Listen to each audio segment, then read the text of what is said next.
రాకాసులు ఇక లేరని ఆకాశానికి చెప్పని ఈ రక్తాక్షర లేఖని ఇప్పుడే పంపని అన్నం పుణ్యం ఎరగని మా సీమకి రమ్మని ఆహ్వానం అందించని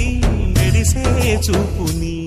తొలగింది ముప్పు అని నీలి మప్పు మనసారా నవ్వని